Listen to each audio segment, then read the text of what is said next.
Welcome to Pallavi TV. మనకు తాజాగా BJP నియమించిన కమిటీలో వీరేందర్ గౌడ్కి పార్టీ ప్రధాన కార్యదర్శిగా పదవి వచ్చింది. ఈ అంశంపై అన్నతో మాట్లాడదాం. అన్న నమస్తే, కంగ్రాచులేషన్ అన్న, పార్టీ ప్రధాన కార్యదర్శిగా నియమితులయ్యారు. ఏం చెప్తారు పార్టీకి సంబంధించి కావచ్చు, మీ అవకాశం రావడం గురించి కావచ్చు? నాకు అవకాశం ఇచ్చినటువంటి పార్టీ పెద్దలకు, ముఖ్యంగా నరేంద్ర మోడీ గారికి, జేపీ నడ్డా గారికి, అదేవిధంగా బిఎల్ సంతోష్జీ గారికి, అమిత్ షా గారికి, రామచంద్రరావు గారికి, మన రాష్ట్ర అధ్యక్షులు గౌరవనీయులు పెద్దలు రామచంద్రరావు గారికి, చంద్రశేఖర్జీకి, అదేవిధంగా నాకు ఈ అవకాశం ఇచ్చిన ప్రతి ఒక్కరికి కూడా మనస్ఫూర్తిగా ధన్యవాదాలు తెలియజేస్తున్నాను. పార్టీ ఇచ్చినటువంటి ఈ అవకాశాన్ని పూర్తి స్థాయిలో సద్వినియోగం చేసి రాబోయే కాలంలో భారతీయ జనతా పార్టీ ప్రభుత్వం ఏర్పాటు చేయడానికి, అదేవిధంగా భారతీయ జనతా పార్టీ ఆలోచన విధానాన్ని కూడా కింది స్థాయి దాకా తీసుకెళ్లేటువంటి పూర్తి స్థాయిలో ప్రయత్నం చేస్తాను. అంటే పార్టీలో మొత్తం కమిటీలో నూతన రక్తానికి ఎక్కువ ప్రాధాన్యత ఇచ్చినట్టు కనిపిస్తూ ఉంది. నెక్స్ట్ వచ్చే ప్రభుత్వం కోసం ఎట్లాంటి కార్యక్రమాలు చేయబోతున్నారు? ప్రజా వ్యతిరేక కార్యక్రమాలు అమలు చేస్తుంది కాంగ్రెస్ పార్టీ. పార్టీలో అన్ని రకాలైన ఆలోచన చేసి ఏ రకంగా ఉండాలనో దాన్ని పార్టీ చాలా డీటెయిల్గా వర్కౌట్ చేసి ఈ కమిటీది డిసిషన్ తీసుకోవడం జరిగింది. పార్టీలో ఉన్నటువంటి అందరు కలిసి ఈ కమిటీ పైన దృష్టి పెట్టి చేయడం జరిగింది. దాంట్లో కొత్త వాళ్ళు ఉన్నారు, పాత వాళ్ళు ఉన్నారు, అందరు ఉన్నారు.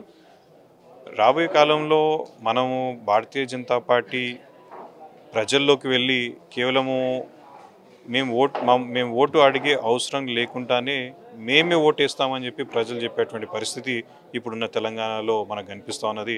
అంటే ఈ కాంగ్రెస్ ప్రభుత్వము చరిత్రలో ఎప్పుడు కూడా లేని విధంగా కేవలం 2.5 సంవత్సరాలలోనే ఇంత వ్యతిరేకత రావడం జరిగింది.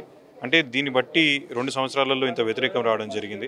దీన్ని బట్టి కాంగ్రెస్ ప్రభుత్వము విధి విధానాలు ప్రజలు ఎంత వ్యతిరేకిస్తున్నారు, ప్రజలు ఎంత దూషిస్తున్నారు అనేది మనకు తెలుస్తుంది. కాబట్టి పార్టీని బలపరుస్తూ, కింది స్థాయి కార్యకర్తల్ని బలపరుస్తూ, ఇక్కడ ఉన్నటువంటి సమస్యల గురించి పోరాటం చేస్తూ భారతీయ జనతా పార్టీ ముందుకెళ్తుంది. ఇప్పుడు మనకు నిరుద్యోగులు ఎంతో కాలంగా ఎదురు చూసినటువంటి గ్రూప్ 1 సంబంధించి గ్రూప్ 1 నిర్వహణ రాష్ట్రంలో వేయడమే మొదటిసారి అయితే, దాన్ని మూడోసారి నిర్వహించినా కూడా అందులో ఎవాల్యుయేషన్లో తప్పులున్నాయని కోర్టు తీర్పిచ్చింది. దానిపై వాళ్ళు ప్రభుత్వం డివిజన్కి పెంచి వెళ్తుంది. దీన్నంతా నిరుద్యోగులు వ్యతిరేకిస్తున్నారు, ఆగ్రహం వ్యక్తం చేస్తున్నారు. దీనిపై వాళ్ళకు మద్దతుగా మీరు ఏం చేయబోతున్నారు? దురదృష్టం ఏంటంటే ఈ ప్రభుత్వం కావచ్చు, గత ప్రభుత్వం కూడా కావచ్చు, టీఆర్ఎస్ ప్రభుత్వం కానీ ఇప్పుడున్నటువంటి ప్రభుత్వం కానీ, వాళ్ళు ఏ రకంగా మనము ఈ గ్రూప్ 1 పరీక్షలు ఒకవేళ ఫస్ట్ ఆఫ్ ఆల్ పెట్టినామంటే అది ఏదో రకంగా కోర్టులో ఆగాలి. ఒకవేళ కోర్టులో ఆగలేదంటే దాంట్లో ఏదో రకమైనటువంటి ఇబ్బంది ఏందని చెప్పి మళ్ళీ దానిపైన స్టే తీసుకురావాలి అనే ఒక ఆలోచన విధానంతో ప్రతిసారి ఇట్లా చేస్తూ ఉన్నారు. ఎందుకంటే ప్రభుత్వము దివాలా తీసే పరిస్థితికి తీసుకొచ్చినటువంటి పార్టీలు కాంగ్రెస్ పార్టీ, టీఆర్ఎస్ పార్టీ.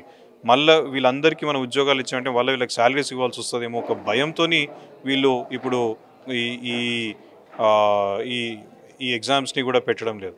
అంటే ఒక దురాలోచన, దుర్బుద్ధితోని ఖాళీలు ఉన్నా పర్వాలేదు, అడ్మినిస్ట్రేషన్ దెబ్బతిన్నా పర్వాలేదు, కానీ మేము మటుకు ఉద్యోగాలు ఇచ్చే పరిస్థితి ఇవ్వము అనే రకంగా ఈ కాంగ్రెస్ ప్రభుత్వం వాళ్ళు చేస్తూ ఉన్నారు. దీనిపైన భారతీయ జనతా పార్టీ పెద్ద ఎత్తున పోరాటం చేయబోతా ఉన్నారు. ఇది మొత్తానికి గ్రూప్ 1 సంబంధించి అభ్యర్థులకు మద్దతుగా ఇప్పటివరకు పోరాటంతో పాటు ఇక్కడ నుంచి భవిష్యత్తు కూడా వాళ్ళ పక్షాన నిలబడి పోరాడతామని పార్టీ జనరల్ సెక్రటరీగా నియమితులైనటువంటి వీరేందర్ గౌడ్ గారు మనతో పాటు చెప్తా ఉన్నారు. కెమెరామెన్ కళ్యాణ్తో కరుణాకర్.